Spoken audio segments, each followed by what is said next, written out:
충만히 부으실 걸 믿으시기 바랍니다. 우리가 정말 이 맥주 감사주의만 감사하는 것이 아니라 모든 것이 감사하며 살아가야 되는데, 특별히 신약과 구약에 감사라 하라라는 내용을 찾아보면 196번 정도가 이렇게 감사라는, 모든 게 더 구체적으로 나왔지만 감사라는 이 글자의 단어가 196번 정도 나옵니다. 구약에서 감사라는 단어가 132번 나오고 신약에서 64번 나옵니다. 우리는 일반적으로 내가 원하는 대로 잘 풀리고 행복한 삶을 누리고 자녀들이 잘 되고 내가 손대는 것고 내가 원하는 대로 될 때만 우리는 이제 일반적으로 감사합니다, 하나님 감사합니다, 감사합니다 이렇게 많이 고백을 하고 또 하나님 앞에 감사 예물을 드리고 하지만, 사실 성경에 보면 좋은 일이 있을 때만 감사한 것이 아니라 어려운 가운데서도 감사하고 그 고난 가운데 죽음의 위기 가운데서도 하나님 앞에 감사함으로 그 역경을 이겨냈다고 우리에게 말씀하고 있습니다. 특별히 구약에서는 시편에서 감사의 내용들이 참 많이 나옵니다. 여러분 집에 가서도 시편 136편을 읽어보면 전부 다 1절부터 마지막 절까지 하나님께 감사라 그 인자하심이 영원합니다. 애굽에서 구원하신 하나님을 감사해라 그 인자하심이 영원합니다 하면서 구체적으로 시편 기자가 그렇게 말씀하고 있는데, 시편의 내용에 보면은 감사의 내용이 대사서 많이 나오고 또 신약에서는 바울 서신에서 감사하라는 내용이 중심으로 많이 나옵니다. 다윗의 삶을 보면 사실 그 입술에 참 누구보다도 구약에서 감사란 말을 많이 하지만 그의 자란 환경과 그게 왕이 되어서 그의 인생을 보면 사실 감사라는 단어와 멀리 여겨질 수 있는 사람입니다. 왜 그렇습니까? 시편 27편 10절에 보면 내 부모는 나를 버렸으나 여호와는 나를 영접하시리다. 부모조차도 그를 버렸어요. 사무엘 선지자가 기름 부러 왔을 때 그는 양치고 있었고 아버지조차도 부모조차도 그를 어떻게 저 인간은 될 놈도 아니다. 그냥 거의 집에 있으나 없으나 할 존재 정도로 부모에 대해 사랑도 받지 못하고 자란 환경 속에서도 그렇게 감사할 내용이 없는데도 불구하고 누구보다도 이 다윗은 감사를 많이 했습니다. 그가 하나님 앞에 기름 부음을 받았을 때 그는 어떻게 해요? 바로 정말 모든 것이 풀어진 것이 아니라 장인이었던 사울왕에게 쫓겨 다녔던 사람이었습니다. 그가 왕이 되었어도 어떻게 됐습니까?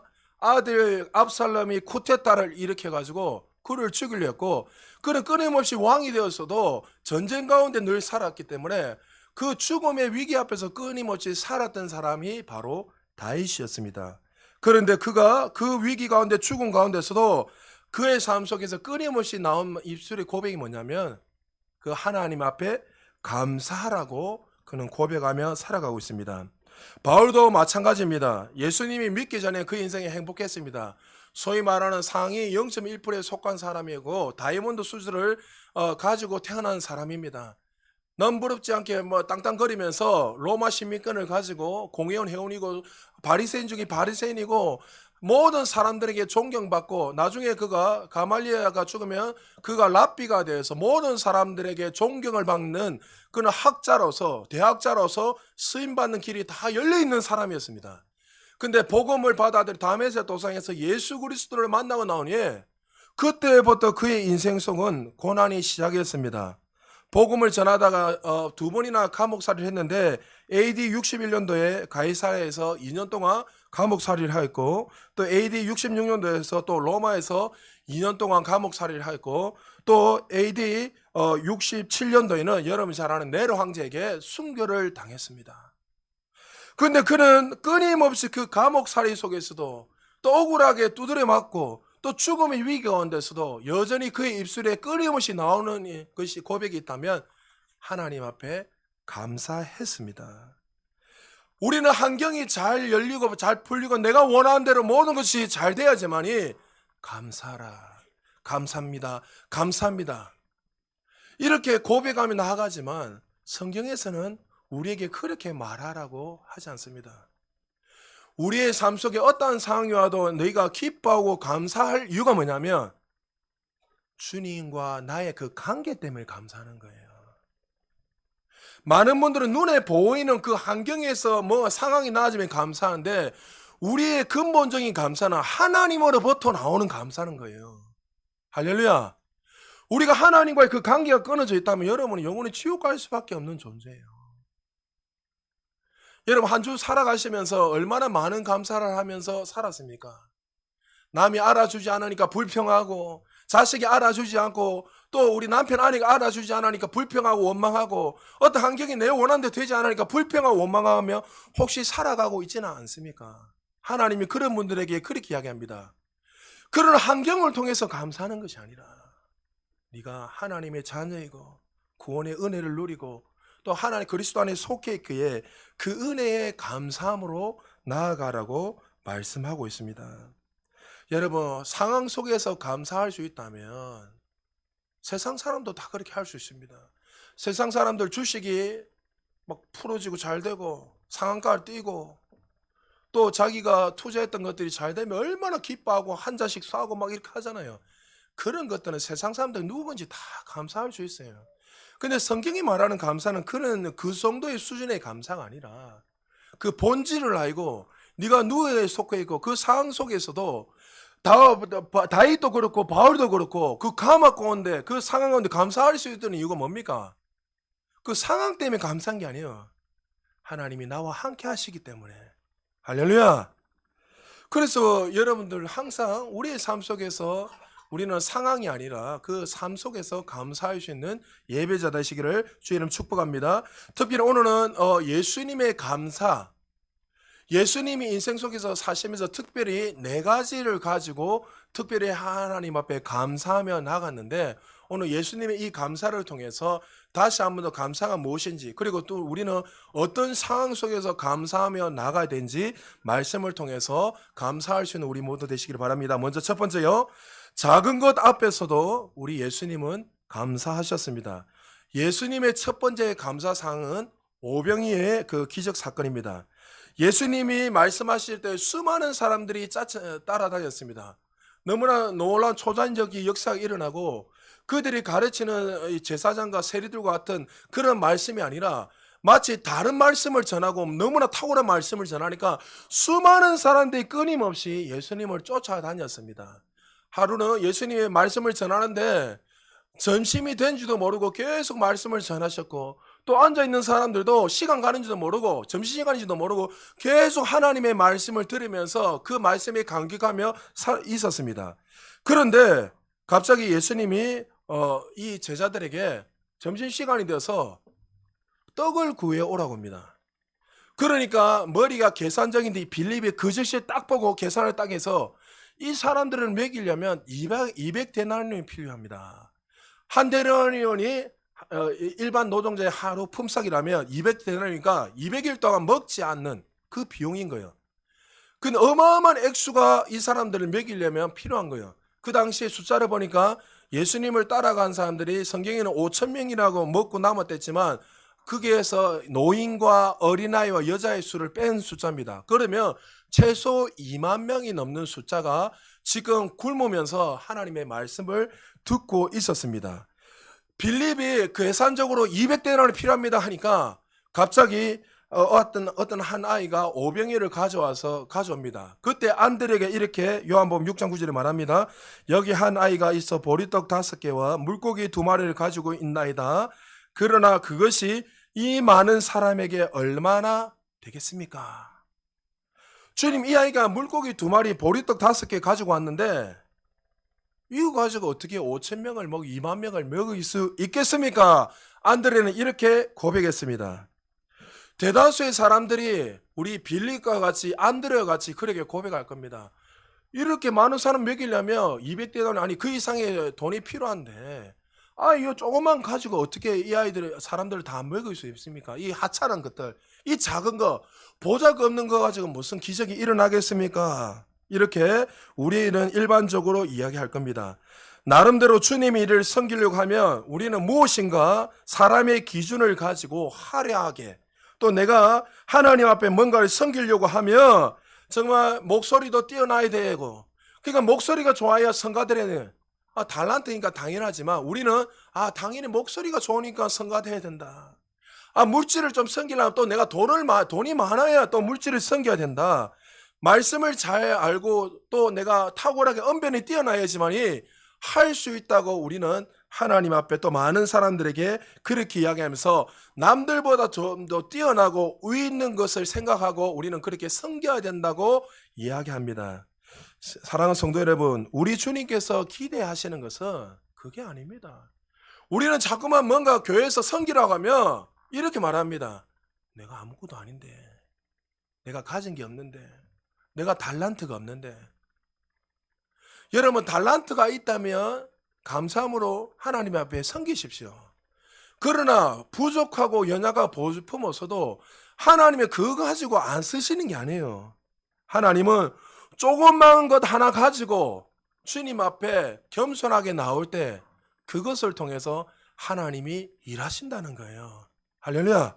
초라한 나의 모습, 부족한 모습을 바라보고 낙심하고 있는 우리에게 주님이 물으십니다. 내 손에 있는 것이 무엇이냐? 주님, 아무것도 없습니다. 그때 주님 또 말씀하십니다. 아니다. 영적인 눈을 열고 너에게 가진 것이 무엇인지 바라봐라. 그때에 여러분들 영적인 눈이 열릴 때에 그거 가지고 주님 앞에 드릴 때에 하나님이 그를 통해서 놀라운 구원의 역사가 일어납니다. 이 아이 보리떡 2개, 물고기 2마리, 보리떡 5개, 정말 보잘것 없지만 하나님이, 예수님이 말씀을 전하시다가 그렇게 먹을 것이 없느냐 이렇게 이야기했을 때 자기가 먹으려고 점심에 먹기 위해서 가져왔던 그것을 하나님 앞에 내어놓았을 때 놀라운 역사가 일어난 거예요. 요한복음 6장 11절에 이렇게 말씀합니다. 우리 같이 한번 읽어볼까요? 시작. 예수께서 떡을 가져 축사하신 후에 앉은 자들에게 나눠주시고 물고기도 그렇게 그들의 원대로 주시니라. 아멘. 아무것도 아닌 것 같았던 오병이어를 가지고 우리 예수님이 축사하셨습니다. 헬라어로 축사라는 원문에 보니까 유카리스테오라고 되는데 이것은 하나님 앞에 감사하며 기도했다는 거예요. 여러분, 예수님이 지금 오병이어를 가지고 예수님이 어떻게 했다고요? 올려드리면서 하나님 감사합니다 기도하신 거예요. 이 감사한다는 이 내용에는 성경에 없지만은 우리가 얼마든지 추측할 수 있잖아요. 어떻게 감사했을까요? 천지에 주시신 하나님 감사합니다. 하나님은 만왕의 왕 되시고 만유의 주 되십니다. 하나님은 죽은 자도 살리시고 정말 가난한 자도 부유케 하시고 또 이 적은 거 하나지만 하나님 앞에 올려드렸을 때 이 수많은 놀라 많은 사람들을 먹고 마시게 할 수 있는 그런 전지전능하신 하나님임을 믿고 감사합니다. 이렇게 예수님 고백 안 하시겠어요? 여러분, 하나님 앞에 전적으로 맡기고 감사했을 때에 그 적은 거 하나가 5,000명을 먹일 뿐만 아니라 2만 명을 먹이고 12강줄이, 그 12강줄이 의미 뭡니까? 완전수라는 건 완전해요. 하나님의 역사는 완전하다는 것을 상징하기 위해서 12강줄을 남긴 거예요. 12가 완전수기 때문에. 그냥 숫자 10이 적어놓은 게 아니란 거죠. 우리는 안드레처럼 우리는 이렇게 생각합니다. 내가 가진 건 조그마한 거 가지고 저 아이 가진 거 뭐가 되겠나? 무슨 역사가 일어나겠는가? 오병이어 가지고 계산해보면 빌리처럼 200데나리온 있고 더 많은 건 돈이 필요한데 그런데 우리 예수님은 그렇게 하지 않으셨어요. 아이가 가져온 적은 거 하나 가지고 하나님께 감사했을 때 그것을 통해서 수많은 자들이 구원받고 축복을 받는 역사가 일어났다는 거죠. 우리나라의 기부천사로 알려진 부부가 있죠. 여러분, 가수 시연과 정혜연 잘 아시죠? 작년까지 그들이 기부한 것이 55억을 기부했습니다. 처음엔 그들이 이렇게 많이 기부할 생각이 없었습니다. 그러니까 하루에 10,000원씩 내가 이렇게 섬겨야 되겠다. 그렇게 해서 매일 하루에 그가 1만 원씩 이렇게 기부를 하면서 했습니다. 여러 가지 다니면 마라톤도 하고 하고 하면서 그가 처음으로는 그냥 그렇게 순수하게 한 거예요. 10,000원 이상은 할 마음도 없었고. 그런데 그가 만원씩 계속하다 세월이 지나서 지금은 그에게 1,000명이 넘는 사람을 그가 이렇게 섬기고 있다는 거죠. 그러니까 이 작은 거 아무것도 아닌 것 같지만 이 작은 것 하나가 어떻게 해요? 그가 작은 한 가지 감사하고 그 안에서 섬기고 흘러보내니까 그를 통해서 숲을 이루고 많은 열매들이 나타나는 놀라운 역사가 일어났다는 거죠. 찰스 스퍼전 목사님 이렇게 말했습니다. 촛불에 감사하면 달빛을 주시고 달빛에 감사하면 햇빛을 주시고 햇빛에 감사하면 영원한 천국의 빛을 주신다. 참 은혜에 되는 말씀이죠. 그러니까 여러분 작은 거 하나 감사하게 되면 그 감사가 계속 끊임없이 감사하다 보면 영원한 천국 올 일이 되는 거죠. 많은 사람들 가운데요, 은혜를 못 누리는 사람들의 공통점이 뭐냐면 날마다 불평해요. 이거 불평하고 저거 불평하고, 교회가 어떠니 저떠니, 성도가 어떠니 저떠니, 남편이 어떠니, 아내가 어떠니, 자식이 어떠니, 뭐 어떠니 저떠니, 직장 동료가 어떠니 저떠니, 자기 입술로 정해 날마다 불평하고 원망하니까 그 불평하기 전에 여러분 호흡 주신 거 얼마나 은혜입니까? 할렐루야. 자녀 없는데도 불구하고 자녀가 지금 아직도 같이 나와 함께하는 게 은혜 아닙니까? 할렐루야. 아프리카는 지금 물이 없어가지고 지금 수많은 사람이 죽어가고 있는데 우리는 마음껏 물을 마실 수 있는 거 감사하고 햇빛 주심을 감사하고, 지금 여러분 6월달에 시베리아가 42도입니다. 온도가 영상 42도. 태국 뭐 일본 이런 데 가면 온도가 더 올라가고, 그런데 우리에게 적정한 온도를 주셔서 또 에어컨 이 얼마나 시원한 곳에서 예배할 수 있습니까? 그러니까 감사한 거 작은 거 하나하나 모든 것을 돌이켜보면 모든 것이 감사인데, 그러니까 슬프전 목사님도 처음부터 감사가 안 나오는데 적은 것부터 하나하나 감사하다 보니까 모든 것이 은혜였고 감사였다는 것을 깨닫게 되었다는 거죠. 여러분 하나님 주신 은혜를 여러분 이 맥주 감사 주일에만 묵상하지 말고 매일 삶 속에서 한번 묵상해 보십시오. 하나님이 나를 버리지 않으시고 여전히 우리와 함께 하신 것도 감사해요. 내가 어려운 가운데 어떨 땐 주님을 내려놓고 싶고 절망 가운데 모든 걸 내려놓고 포기하고 싶은데도 하나님의 그 은혜와 그 열심이 나를 포기하지 않으시고 나를 더 선한 길로 좋은 길로 인도하여 주시니 감사하고, 영원히 죽을 수밖에 없는 이 죄인들이었지만 하나님의 그 권능의 손으로 말미암아 우리를 구원하여 주심도 감사하고, 아침에 창문을 열 때 따스한 그 햇살을 볼 수 있는 것도 감사하고. 여러분 아침에 햇살을 볼 수 있다는 건 뭐예요? 어떤 사람이 하루 전날에 죽은 사람들은 그 햇살을 볼 수 없어요. 근데 햇살을 볼 수 있다는 것은 또 한날을 우리에게 허락하여 주셨으니 감사 아닙니까?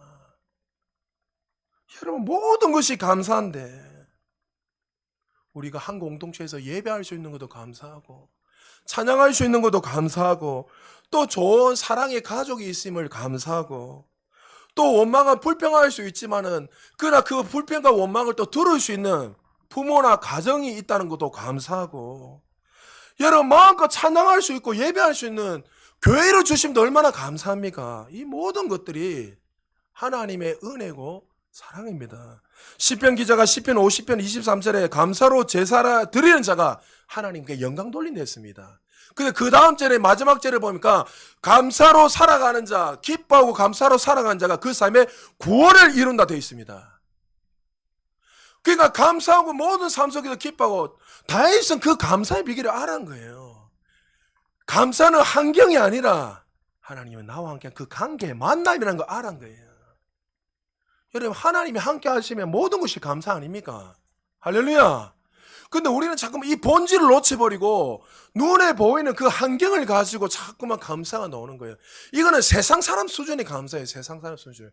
그것도 감사하지요. 직장 주심도 감사하고 자녀 주심 환경을 열어요. 모든 건 감사하지만 근본적인 감사는 그걸 넘어서 하나님과 나와 함께 하시는 그 은혜, 그 은혜로 안에서 기뻐하고 감사할 때 진정한 감사가 부어진다는 거죠. 우리 예수님 이 아이 적은 거 가지고 나온 이 아이 그것을 가지고 원망한 것이 아니라 그 적은 거 가지고도 감사함으로 하나님 앞에 올려드렸을 때 그 감사의 입술의 고백을 통해서 하나님이 5,000명을 먹이고 12강주를 낳는 그 놀라운 구원의 역사를 이루셨습니다. 사랑하는 성도 여러분, 이것이 감사의 역사입니다. 아무것도 아닌 반딧불 하나에 감사하니까 태양을 주시는 우리 좋으신 하나님인 것을 믿으시기 바랍니다. 오늘 하루도 매일 삶도 여러분 하나님 앞에 감사함으로 나아가셔서 그 감사를 통해서 여러분의 삶에 더 많은 감사와 은혜들이 부어지기를 주님의 이름으로 축복합니다. 그리고 두 번째요, 우리 예수님은 실패 앞에서도 감사하셨습니다. 여러분 예수님이 실패했다는 거 믿기 어려운 말입니다. 맞죠?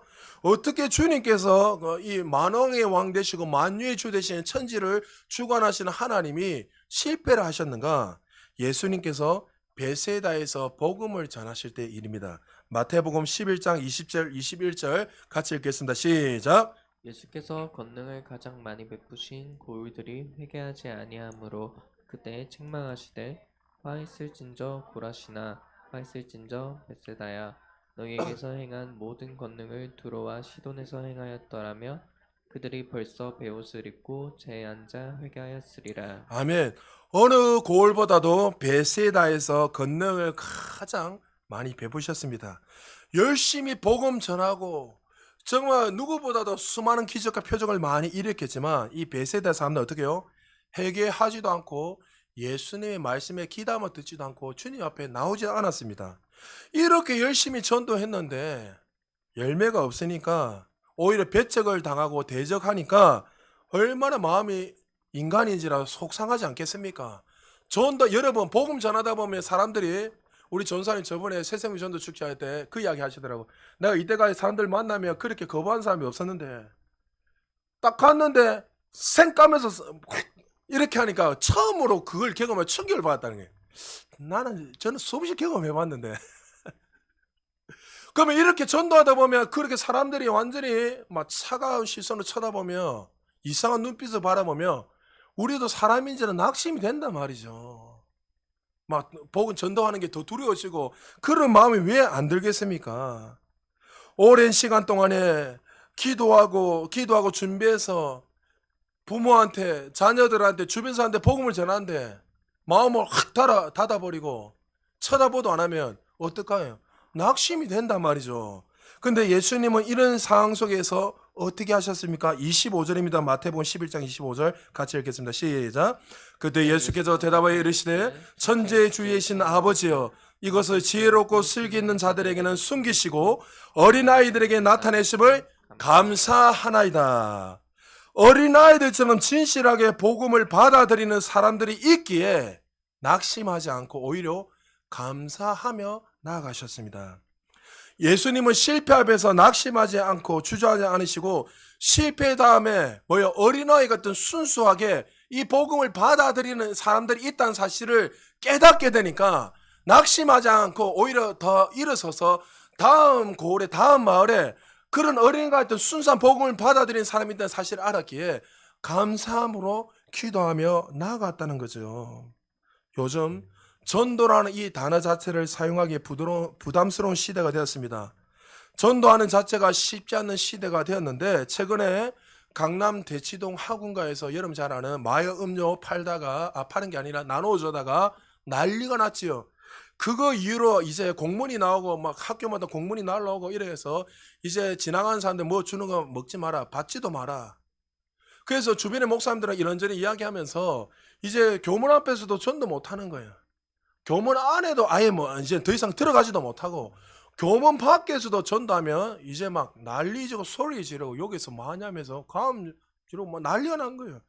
여러분 우리 여기 아파트도 보세요. 이제 아예 못 들어가잖아요. 우리가 들어가기 전에 복음 전했지만 일절 못 들어가게 합니다. 그만큼 여러분 전도하는 것이 결단코 쉽지 않는 시대가 되었습니다. 많은 분들이 전도하는 일이 왜 힘든가 물어보면 여러 가지 이유가 있지만 구체적으로 거절당하는 이 거절감 때문에 그리고 이렇게까지 전도하는데 우리를 바라보는 이 차가운 시선 때문에 많은 사람들이 전도하는데 꺼려하고 두려워할 때가 많이 있습니다. 그러나 우리가 한 영혼을 향한 사랑이 있다면 우리는 거절감과 이 차가운 시선을 우리는 보아도 한 영혼을 구원할 수 있는, 다시 말해서 그 영혼이 나로 말미암아 새로운 인생이 될 수 있다면 우리는 그거 가지고 감사함으로 나아가야 됩니다. 매년 새생명 전도 축제 할 때마다 기도를 하고 준비하면서 오랜 시간 더 기도하고 준비하다 보면 참 어떤 좋은 열매들이 나오지 않으면 낙심할 때가 많이 있습니다. 그렇게 앞에서 외치는데도 성도님들 가운데서는 니는 해라, 나는 그냥 앉아 있으란다, 이런 분들 간혹 있어요. 이 시간이 빨리 지났으면 좋겠다. 굳이 저렇게 전도해야 되느냐? 안 되는데. 우리 형님, 우리 아버지, 어머니 아무리 해봤다 쓸데없는 소리 해, 너 시끄럽다 하는데 뭘 굳이 그렇게 해야 되는가? 여러분, 그 영혼이 여러분이 전했던 이 말씀을 듣지 않으면 지옥 가는데 별로 급한 게 없는 것 같아요. 여러분, 만약에 그 영혼을 향한 사랑이 있다면 우리는 거저감이 아니라 그 영혼을 향해서 더 목말라하고 주님 앞에 엎드려 기도하며 나갈 줄 믿습니다. 그 거저감이 아니라 그 영혼을 사랑하는 마음이 생기게 되면 그 영혼을 향해 끊임없이 복음을 전하게 되죠. 지난주에 택시 타고 가면서 이제 청년들하고 다 예배 마치고 너무 더워가지고 살은 빼야 되지만 너무 더워서 택시를 몸을 아껴야 되기 때문에 택시를 타고 왔습니다. 예, 택시를 타고 가면 앉아 한 30분, 40분 동안 씻든 줬든 간에 택시 기사 저하고 앉아 있어야 됩니다. 처음부터 예수 믿어나면 또 바로 그 딱 보니까 또 절에 가는 거 딱 염주 다 해놨더라고요. 앉아가지고 요즘 막 롯데 어떻습니까? 이러니까 이 또 롯데 팬들이 거의 대다수이기 때문에 요즘 막 신납니다. 뭐 이런저런 막 아저씨 혼자서 막 신나 이야기하는 거예요. 막 이야기하면서 계속 들어주면서 그렇죠. 요즘 막 롯데 때문에 신납니다. 그러면서 정치가 어떻고 저떻게 서로 주고받고 이야기하고 뭐 어떻게 어디 산이 어디지 막 계속 이야기했습니다. 신나게 이야기하다가 제가 사실 목사입니다라니까 목사님이세요. 그런 것 같았습니다. 이러면서 그런 것 같다니까 너무 좋더라고요. 예, 그러면서 이런저런 이야기를 하다가 알고 보니까 이분이 10대 때 20대 때까지 미션 스쿨에 다니던 거예요. 자기도 그러면 더 놀란 사실 자기가 내가 이야기하지도 않았는데 12제자를 갖다가 노래를 불렀던 걸 막 하는 거예요. 베드로 안드레 야고보 뭐 하면서 자기 신나게 이야기하는 거예요. 이런저런 이야기하면서 제가 아버님 그래도 예수 믿어야 됩니다. 그러니까 본인이 예수를 믿다가 20대까지는 이렇게 열심히 믿다가 이제 낙심이 되어서 이제 바쁘다는 핑계로 다 내려놓고 그래 갔는데 그건데 예수 믿으라 하면서 이렇게 제가 말씀 전하고 간단하게 이야기하고 뭐 더 깊게는 하지 않고 나왔는데 더 놀라운 사실은 한참 이야기하다 보면 밑에 기도 켜지도 않은 거예요. 그 아저씨가. 그래서 제가 돈 좀 더 드리겠다니까 하니까 괜찮다 하면서 이렇게 하면서 주고받고 했는데 제가 그거 택시에 그 남지 않습니까? 그걸로 제가 기록을 해놨어요.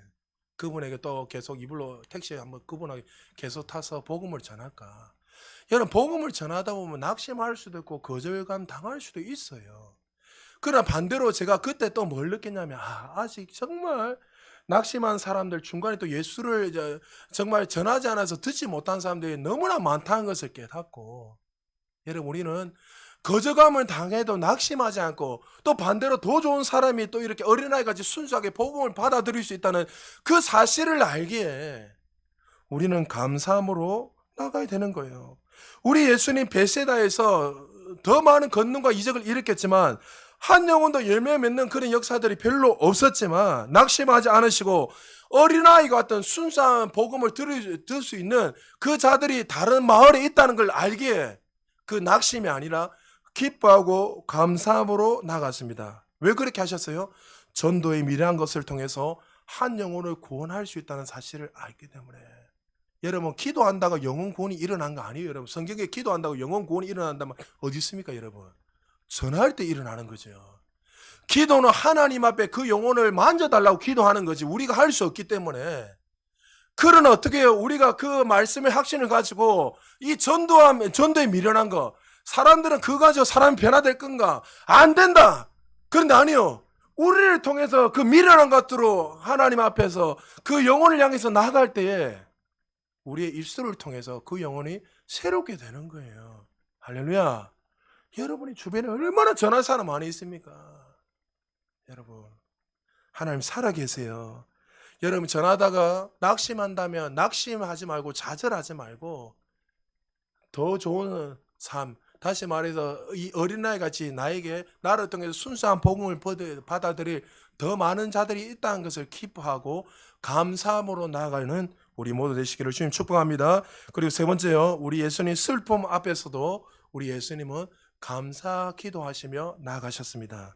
예수님이 나사로의 무덤 앞에 서 있을 때입니다. 죽은 지 이미 나흘이 되었습니다. 유대사에서는 여러분 잘 아시다시피 여러분 이스라엘은 죽으면 바로 그날 장사합니다. 그러니까 그게 온도가 높으니까 습하니까 저도 이스라엘에 성지순례 갔을 때 그 팔레스타인 사람들 2명이 죽은 걸 제가 봤는데 바로 즉시 막 뚜껑 열어갖고 실어가지고 바로 이렇게 들어가더라고요.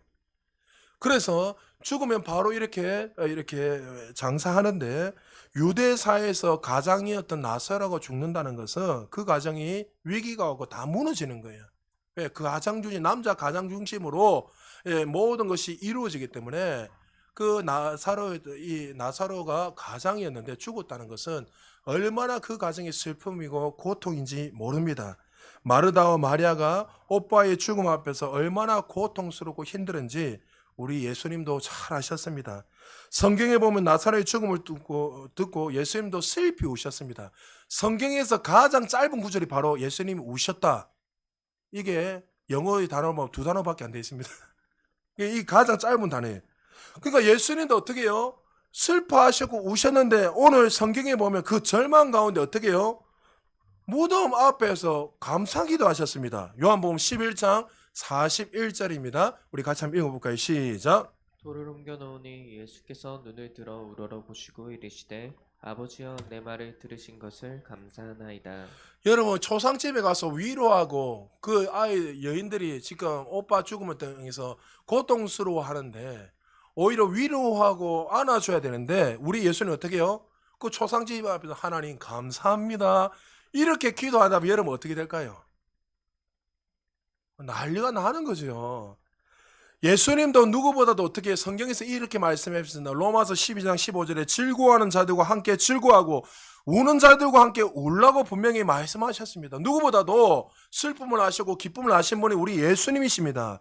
근데 나사로를 누구보다 사랑했고 나사로를 정말 귀하게 여겼던데 예수님이 그 나사로의 죽음 앞에서 슬퍼하고 잠시 그 무덤 앞에서 오히려 어떻게 해요?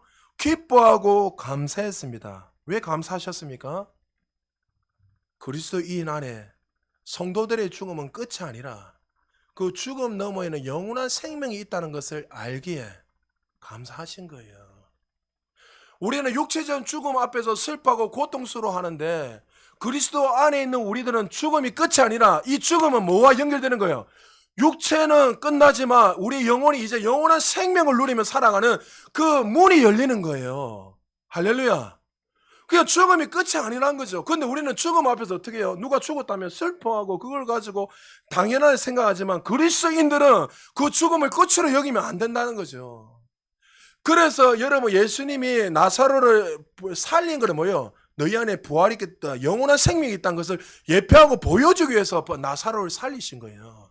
그냥 죽은 자를 살린 게 아니라. 그러니까 죽음이 끝이 아니라 죽은 너머에 우리에게는 영원한 새로운 생명이 있기에 영원한 천국에서 왕노릇하며 살기에 우리 예수님은 그 사실을 알았기에 감사하고 기뻐한 거예요. 할렐루야. 그렇다고 여러분 아무나 가서 초상집 가서 막 할렐루야 이러면 안 됩니다. 우리는 그 죽음 앞에서 같이 울 수는 있지만 그 죽음이 끝이 아니라 오히려 영원한 생명이 있다는 것을 알기에 기뻐하고 감사. 그래서 저는 우리 교회의 성도님들이 만약 혹시 누가 죽었다 아프지만은 그러나 반대로 우리는 여러분들이 믿음이 기뻐하고 축제가 되기를 주님 축복합니다. 할렐루야. 빨리 또 아멘 안 나온다. 빨리. 여러분 그것이 그리스도인들이 정말 하나님의 말씀을 통해서 깨닫고 감격함으로 나아가는 거예요. 사랑하는 성도 여러분, 나사로의 죽음 앞에서 하나님께 감사하신 것처럼 우리도 죽음 위에 영원한 생명이 있다는 사실을 기억하고 감사함으로 나아갈 수 있는 우리 믿음 가지는 우리 모든 성도 되시기를 주의 이름으로 축복합니다. 그리고 마지막으로요, 십자가 앞에서도 예수님은 감사하셨습니다. 앞에 우리가 나누었던 이 감사의 기도 세 가지는 하나님의 어떤 다른 사람들의 상황과 환경을 통해서 감사하셨지만 이 십자가는 예수님 자신의 문제였습니다. 이제 몇 시간이 지나며 그 고통의 그 잔을 마시고 살을 찢으시고 그 죽음의 현장 앞에 나와야 될 예수님입니다. 하나님조차도 그 십자가의 사건 앞에서 하나님도 예수님을 버리셨습니다. 그런데 그 십자가 앞에서 별의별 생각이 다 들지 않겠습니까? 그런데 우리 예수님 이렇게 고백합니다. 누가복음 22장 17절에서 19절 2절 같이 한번 읽어보겠습니다. 시작. 이에 잔을 받으사 감사기도 하시고 이르시되 이것을 갖다가 너희끼리 나누라. 또 떡을 가져 감사기도 하시고 떼어 그들에게 주시며 이르시되 이것은 너희를 위하여 주는 내 몸이라. 너희가 이를 행하여 나를 기념하라 하시고 아멘. 이 잔이 무엇입니까? 당신의 피를 상징하는 죽음의 잔입니다. 이 떡이 뭡니까? 평범한 떡이 아닙니다. 십자가에서 온몸이 갈기갈기 찢어져서 죽음을 상징하는 떡입니다. 자신의 죽음 앞에서 이제 몇 시간이 지나면 그 십자가를 지어 그 앞에서 성찬을 베풀면서 제자들에게 포도주와 떡을 이렇게 먹고 마시면서 어떻게 해요? 감사 기도하신 우리 예수님. 오히려 십자가 지시기 전에 제자들을 발을 씻기셨고 십자가 앞에서 하나님의 뜻이 온전히 이루어질 것을 기대함으로 우리 예수님은 감사함으로 나가셨습니다. 내가 비록 육신은 십자가에 못 박혀 죽지만 내가 세상에 온 이유는 뭐요? 내 몸을 찢고 피를 흘림으로 말미암아 그 예수 하나님의 그 사명을 온전히 이루기 위해서 하나님의 뜻을 온전히 나타내기 위해서 우리 예수님이 내 몸과 피를 찢으시고 흘려 보내셨다는 거죠. 우리 예수님 왜 감사하셨죠? 나의 이 죽음을 인하여서 인류가 구원받고 또 내가 하나님의 온전한 뜻을 이룰 수 있기에 그는 감사함으로 나아갔다는 거죠. 예수님은 그 모든 삶의 천국을 소망하고 영원한 천국을 바라보면서 하나님의 온전한 뜻을 이루기 위해서 감사함으로 나아가는 거예요. 여러분, 하나님 우리를 부르실 때에 여러분 우리가 감사해야 될 이유가 뭡니까? 하나님 나 같은 자에게 귀한 사명 주신 거 감사하고 이 사명을 온전히 이루기 위해서 우리는 감사함으로 나가는 거예요. 여러분, 그냥 왔다가 그냥 가는 인생 되지 마세요. 한 번 사는 인생 살아봤자 100살인데 100살 사는 동안에 여러분 100살 넘으면 이제 영원한 삶을 누리는데 그 단순히 이 100살에 먹고 마시고 놀고 즐기다 가는 인생 그만큼 불쌍한 인생이 없어요. 여러분,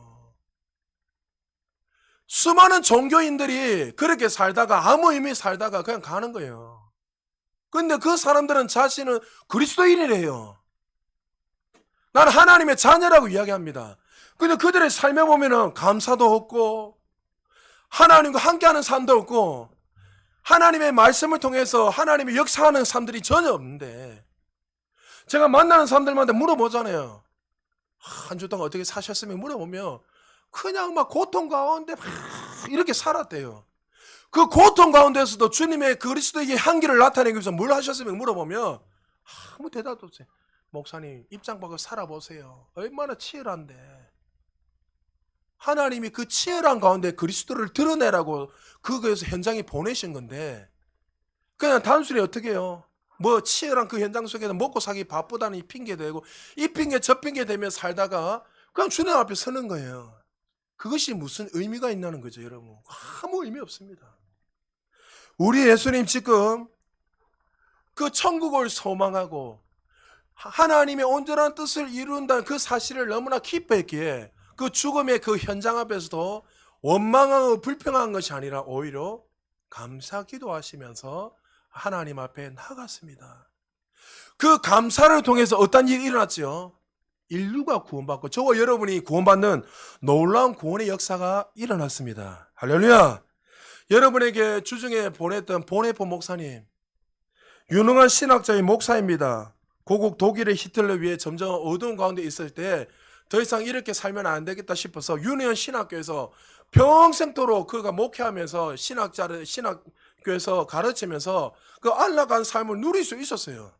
그런데 더 이상 내가 이렇게 사는 것이 하나님 뜻이 아니라는 것을 깨닫고 그가 히틀러를 대항하기 위해서 독일로 넘어갔습니다. 그리고 히틀러가 죽고 난 이후에 1945년 4월 달에 교수형으로 순교를 당하셨습니다.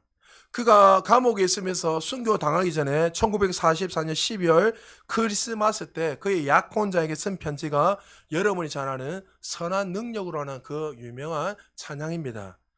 제가 읽어드리겠습니다. 주 선한 능력으로 안으시네, 그 크신 팔로 날 붙드시네, 절망 속에서도 흔들리지 않고 사랑하는 주 올고 구하리, 주님이 맡긴 고난의 선잔을 우리도 감사하며 받으리, 주님은 나의 고난 채워가며 예수와 복음 위에 살리라, 선한 능력으로 일어서리, 주만 의지하리 믿음으로 우리 고대한에 주 오시 그날 영광의 새날을 맞이하리.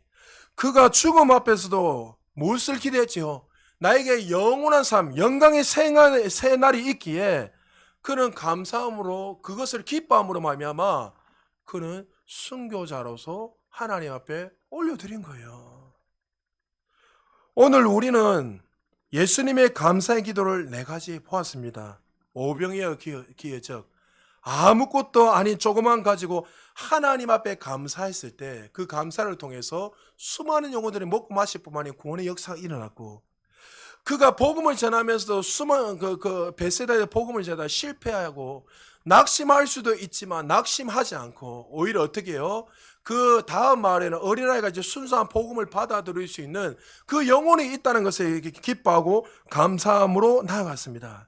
나사로의 죽음 앞에서도 슬퍼하셨지만 그 단순히 슬퍼한 것이 아니라, 그 나사로가 그 죽음이 끝이 아니라, 육체적인 죽음이 영원한 끝이 아니라 그가 영원한 생명이 있다는 사실을 알았기에, 영원한 천국을 누린다는 그 사실을 알았기에 우리 예수님은 슬퍼하지 않으시고 오히려 영원한 것을 바라보며 감사함으로 나갔습니다. 우리 예수님 당신의 십자가 죽음 앞에서도 묵묵하게 하나님의 온전한 뜻을 이루시기 위해서 그 뜻이 온전히 이루어질 것을 기뻐하고 감사함으로 나갔습니다.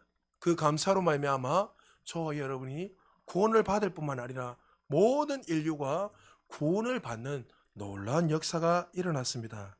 모든 믿음의 선진들을 보면 그들이 상황 때문에 감사한 것이 아니었습니다. 하나님을 인하여 기뻐하고 감사하고, 또 그 기뻐하고 감사할 때 하나님 또 상황 속에서 더 좋은 상황을 열어주신 그 은혜에 또 감사하고, 감옥에 갇혀도 감사하고, 매를 맞아도 감사하고, 어떨 때는 또 더 놀라운 하나님 은혜가 부어줄 때도 감사하고, 그들의 삶 속에 끊임없이 감사하고 감사할 수 있었던 이유가 뭐냐면 하나님 주신 그 은혜 때문에 감사하게 되었다는 거죠. 사랑하는 여러분, 맥주 감사 주일을 맞이하면서 여러분 그 감사를 얼마큼 묵상해 보셨습니까? 여러분, 제가 이야기하지만 감사할 수 있는 사람들은요 물질도 많이 드려요. 하나님 앞에.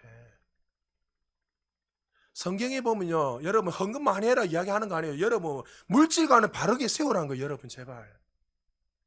여러분 커피 한 잔 마실 때도 3만 원 5만 원 쓰고 밥 한 끼 먹을 때 10만 원 20만 원 쓰잖아요. 여러분. 그 하나님 앞에 감사하면 1,000원 100원 5,000원,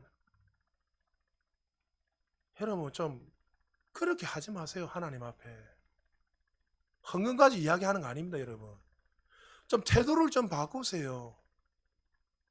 병 나왔는데 만원 헌금에 만원,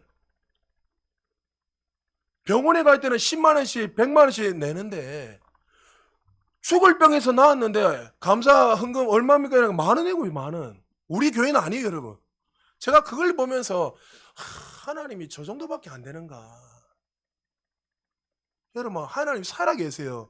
작은 것들부터 계속 감사하고 여러분이 태도를 바꾸고 생각을 바꾸고 계속 하다 보면요 더 많은 감사들이 계속 끊임없이 넘쳐서 나중에 여러분들의 삶 속에 어떻게 해요? 100만 원 되고 1000만 원 되고 억도 내고 조도 낼 수 있는 그런 믿음의 거부가 되는 거예요. 할렐루야. 그것 때문에 여러분에게 해라는 거지 뭐 헌금 많이 해라 이 이야기 하는 거 아니에요. 여러분 말씀을 준비하다가 한 여전사님의 사역을 은퇴하시고 죽기 전에 그분이 감사한 그 기도 내용이 있어서 여러분에게 이 기도 내용을 나누고 제가 마무리 좀 했으면 좋겠습니다. 그분이 은혜 가운데 사역을 다 마무리하시고 진하경 전도사님인데 여러분 잘 모르는 분입니다. 진하경 전도사님인데 이분이 은퇴하시고 이제 주님의 부름 앞에서 그가 이렇게 편지를 하나 적어서 남긴 내용입니다. 제가 읽어드릴게요. 앞에. 나는 늙어가는 것이 좋소. 젊은 날이 다시 주어진다 해도 나는 그렇게 반갑지 않소. 내게 극심한 고생이나 고통이 없었던 것으로 기억되어 또한 뛸 만큼 기쁘고 좋은 일도 없었던 것 같소. 자상한 배려와 사랑도 못 받았지만 자식들이 남들에게 자랑할 만큼 배움도 사회적 출세도 못했지만 내게 주어진 것이 분수에 넘쳐 내 하나님 아버지께서 허락하신 분복이라 여기고 감사한 마음으로 살아냈다오. 남은 생이 어떻게 다가올지 예측할 수 없지만 육신의 장막을 떠날 때 내 모습이 아름답기를 기도해보오. 생명의 끄트머리에 내 하나님 아버지께서 거두어 주실 것을 믿기에 살아있는 순간에도 기쁨과 감사한 마음으로 살아내고자 한다오. 잠잠히 여호와를 바라며 의연한 성도로서 천국에 이르도록 나를 이끌어 주시기를 간절히 기다리며 견디고 있어. 그 노 전도사님이 이제 죽음을 앞두고 있는 그 전도사님이 오히려 원망하고 불평한 것이 아니라 모든 삶에 보니까 나 같은 존재를 하나님 전도사로 세워주시는 것 감사하고, 우리 아이들이 크게 출세하지 않았지만 그 아이들을 먹이시고 입히시고 또 좋은 직장 주심도 감사하고, 내가 이런 상황이 있어도 여전히 하나님의 그 은혜 때문에 기뻐하고 감사하고, 모든 것들이 돌아보니까 은혜고 감사였다는 거예요. 사랑하는 성도 여러분, 한 분 사는 인생, 원망과 불평으로 살아가는 인생이 아니라 하나님이 우리에게 주신 그 은혜를 묵상하고 감사하십시오. 오늘 이 시간에 또 돌아와서 집에 가면서 한 주 동안도 묵상해 보십시오. 남편 주신 것도 감사하고, 아내 주심도 감사하고, 자녀 주심도 감사하고, 부모 주심도 감사하고, 여러분이 정말 직장 주심도 감사하고, 어렵다 하는 가운데서도 여전히 내가 살아갈 수 있는 은혜 주심도 감사하고, 태양을 볼 수 있는 것도 감사하고, 가장 큰 감사는 뭡니까? 많고 많은 사람들 중에 하나님을 아바 아버지라 부를 수 있는 그 구원의 은혜 주심도 감사하지 않습니까, 여러분? 여러분, 한 주 동안 사시면서 상황을 통해서만 감사할 뿐만 아니라 우리에게 이 은혜를 베푸신 은혜를 감사함으로 말미암아 여러분의 삶 속에 날마다 감사로, 예배자로 살아갈 수 있는 우리 모두 되시기를 주의 이름으로 축복합니다. 우리 말씀을 생각하시면서 우리 한번 기도